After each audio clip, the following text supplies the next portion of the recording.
you have been observing Gujarat politics for a very long time now, and you're very passionately following whatever current socio-political developments happen in Gujarat. Now, could you tell us the reason for Mr. Rupani's resignation as the Chief Minister of Gujarat? Yeah, Sharan, before we get into the reasons in terms of A, B, C, I would want to sort of explain to the viewers as well the context in which Gujarat has been sort of transitioning in a political sphere ecosystem, I would say, over the last decade or so. So we have been seeing that Congress, post-independence Congress, has been ruling the state for the majority of the time until the emergence of Narendra Modi, wherein we saw that particular phase of Gujarat politics was the most stable. We saw a government which was governance oriented, which was more of more power to the people. And that was a time when we saw a very stable government, wherein nobody in the state sort of questioned as to when the government would fall or not. Right. During the times of when Congress was there, we would see a lot of changes. I mean, what we are seeing right now of Mr. Rupani's resignation, we would see at least a CM get changed in 1 year or 2 years when Congress was in government. At that time, that instability was not something which the people of Gujarat wanted. And thankfully, once the BJP came into power, we saw an era of a stable governance-oriented government come into place. And what we need to understand before understanding Mr. Rupani's resignation is that we need to talk a little bit more about the post-Modi era in Gujarat's context. Right. Is when the emergence of Anandiben Patel came into existence, and then we saw a good 3 to 4 years of Anandiben Patel ruling, and then we saw Mr. Rupani stepping into the CM's chair. And I mean, we probably may not have realized, but Mr. Vijay Rupani served for a term of 5 years and 36 days to be precise. So that's a good term if you talk about the politics in Gujarat. And well, if we talk about why Mr. Rupani stepped down, I would maybe go very broad to say that the change is a constant. I mean, we probably need to see change in political cycles. We need to change. We need to see the younger generation take over the reins, and the shift of responsibilities also happening. So that's exactly the case which is happening in Gujarat right now.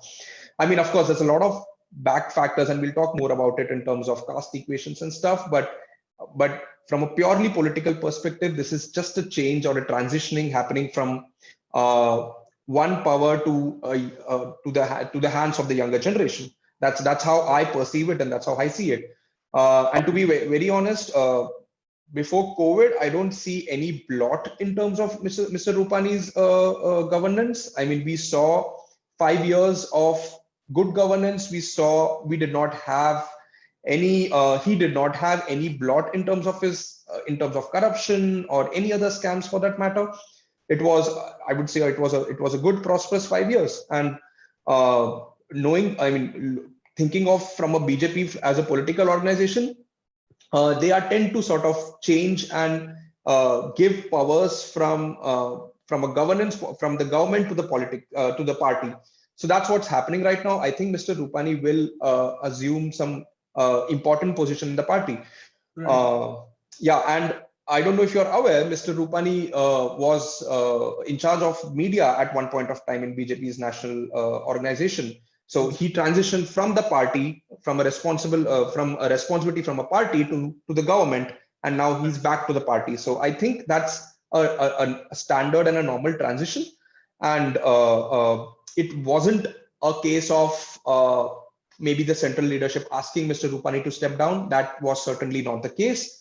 Mr. Rupani thought it was the right time to sort of transition the leadership, and that's what happened. Right. So you're saying that there was no case of forced resignation, and that the transition was absolutely smooth. Point duly noted.